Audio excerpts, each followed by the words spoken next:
Pam, a 25-year-old housewife. I recently married my husband, Michael, and we're enjoying our newlywed life together.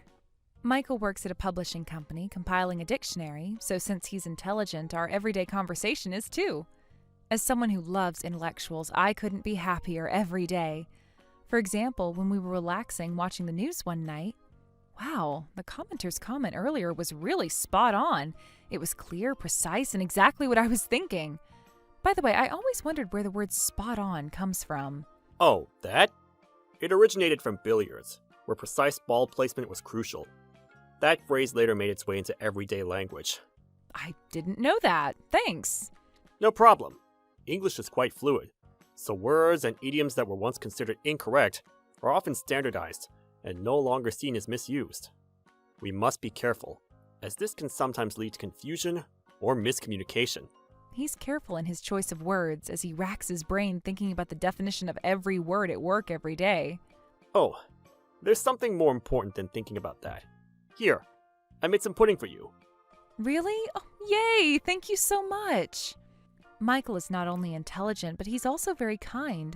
Knowing that my favorite food is pudding, he's been practicing how to make it and always serves me homemade pudding for dessert. Oh, such a wonderful person.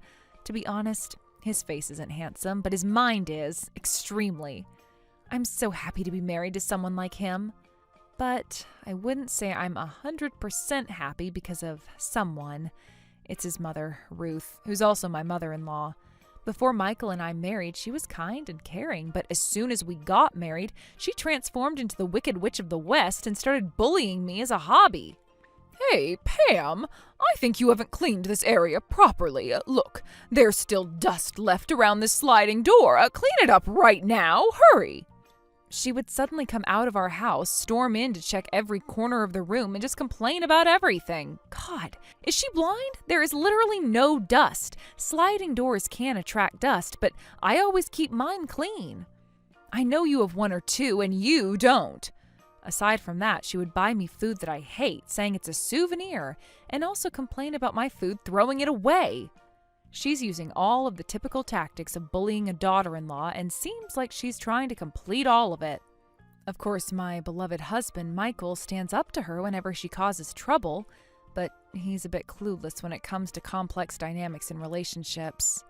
He can't seem to know that his mother might be bullying me, so his efforts to intervene aren't very effective. In other words, how can I say this? He's, a little bit off. The canned peach Pam showed me last time expired 30 years ago. You need to check the expiration date before giving it to someone, Mom.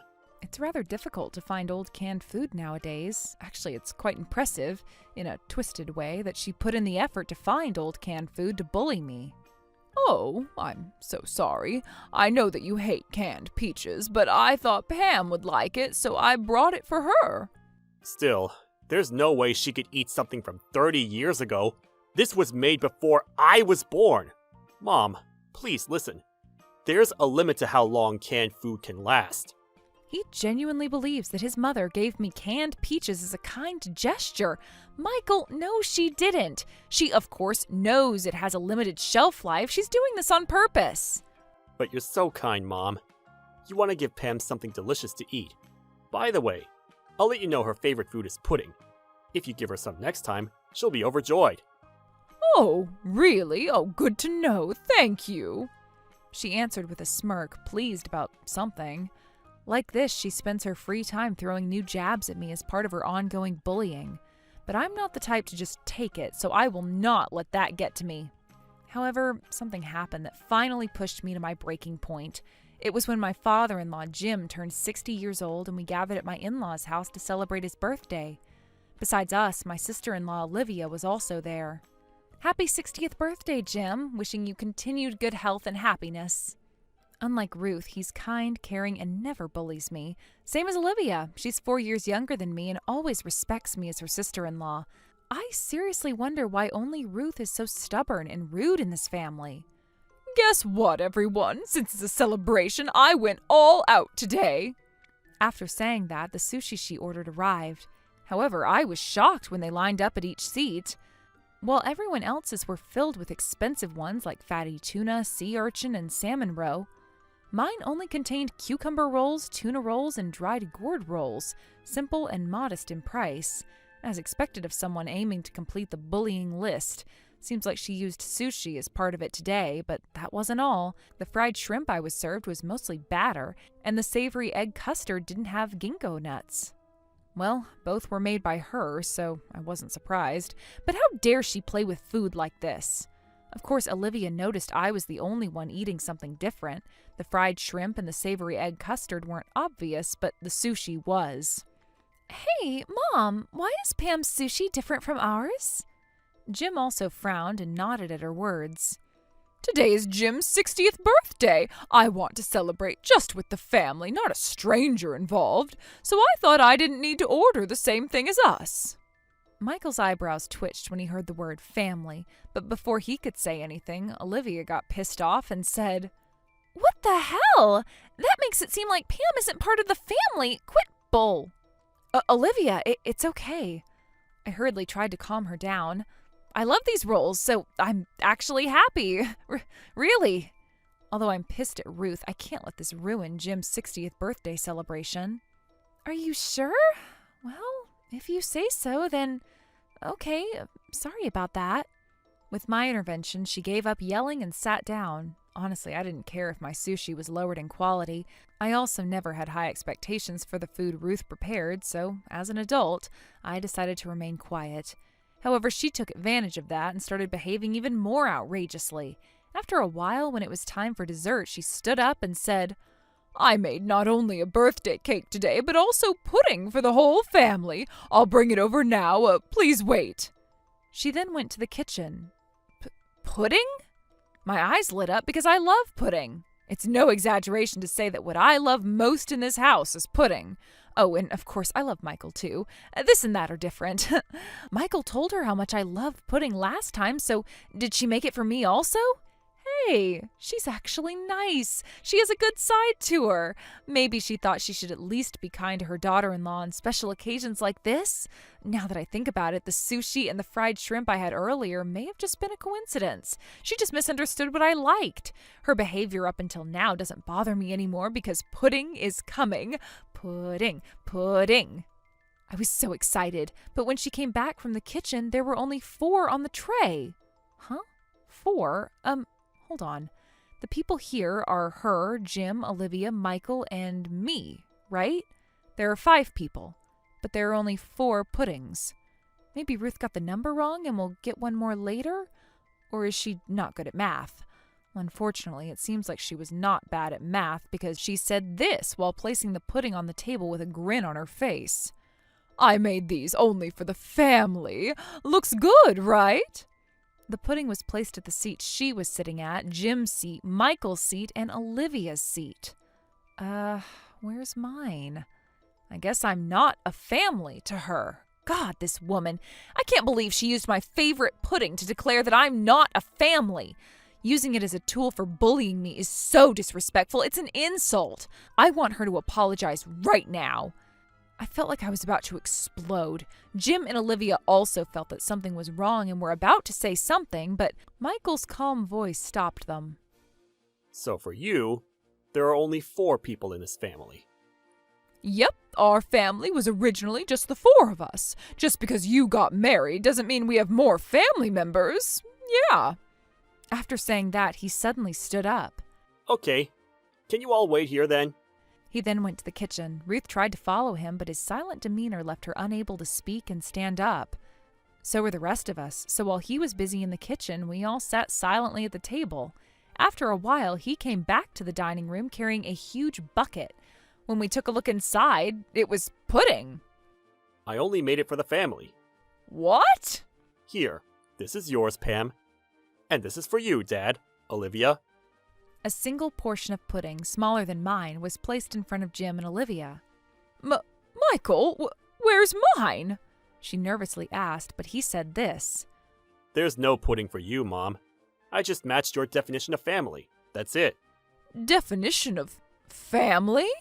She looked confused, but so were we. The room was filled with a tense silence. Then he said, I mean, what is a family anyway? Let's start by defining the word. He then spoke to the three of us as if giving a speech. Here we go. A word-obsessed maestro is about to speak. What constitutes a family? That's the real issue here. American law doesn't clearly define what it is. Oh, really? Yeah, really. The inheritance law doesn't specify the extent of the family either. Even in English dictionaries from different publishers, the explanations of family vary significantly and remain quite ambiguous. I was surprised. Family seems like a common word, but when you think about it, it's not clear where the boundaries lie. The once standard nuclear family of 2 parents and 2 children is no longer typical. Terms like nuclear family for small families and extended family for larger ones exist, but aren't universally applied. Even I find the concept of family to be a bit of a mystery. Michael's speech continued. In today's world, where the definition of family is vague, how should we perceive our own families? After witnessing Mom's behavior, I'm convinced if words are living entities that evolve with societal changes, then each person should define what family means to them. Okay. So how will you define family, Michael? When I asked, he smiled and said, Michael. Loving, trusting, and wanting to maintain a lasting relationship. That's why I made pudding for my family, just like you did, Mom. I proportioned the pudding size to match the size of my love, so I'll give Pam the biggest pudding in the world. Oh my gosh, how sweet. My heart started pounding like crazy. Oh, help. Aw, that was so cute. You're the most important family member, too.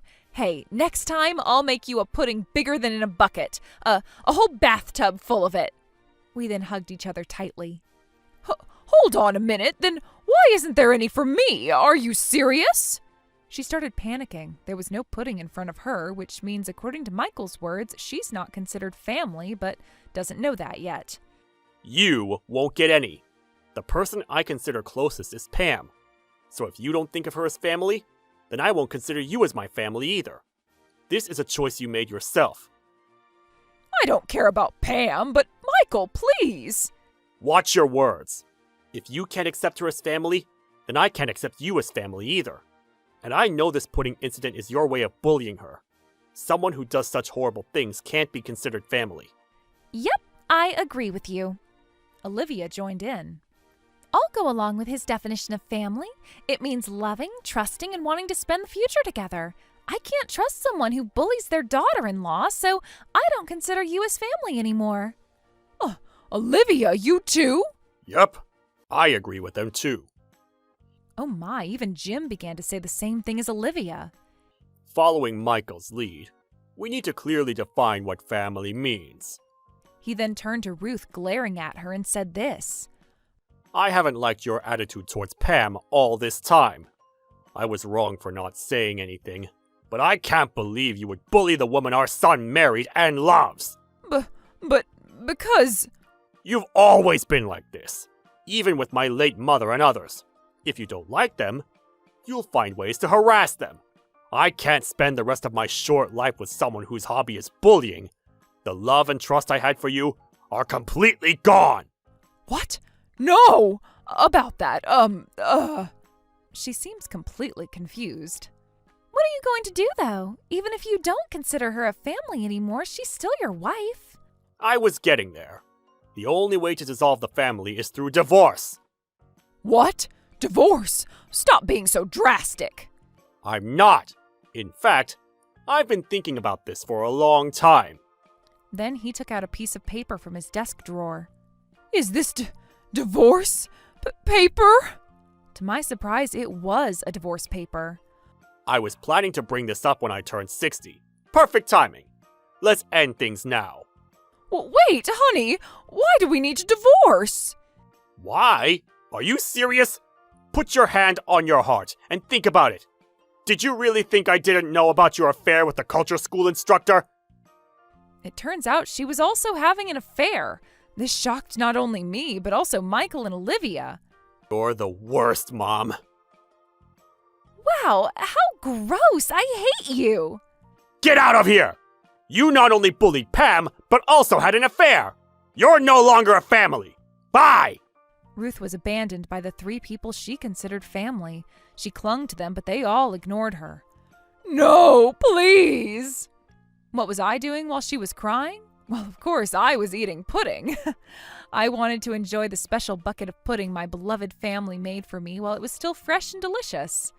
After that, Ruth was kicked out of the house by Jim and got divorced with only a small settlement. She resisted at first, but Jim told her that if she didn't comply, he would demand compensation from her and her lover, so she had no choice but to sign it. With nowhere to go, she now lives in a rundown inn, spending her days making beds. She often calls Michael and Olivia to complain and cry, but they both say, "Sorry, but who is this?" and hang up. Here you go. I tried making pudding in a rice cooker. It's about 5 cups. He brought out a huge pudding for me again for dessert. Yay! Thank you, Michael. Oh, it looks delicious. I'll make you one in a large stock pot next time. The size of the pudding matches the size of our love, so each time we make one for each other, it keeps getting bigger and bigger. At this rate, it won't be long before we make pudding as big as the bathtub.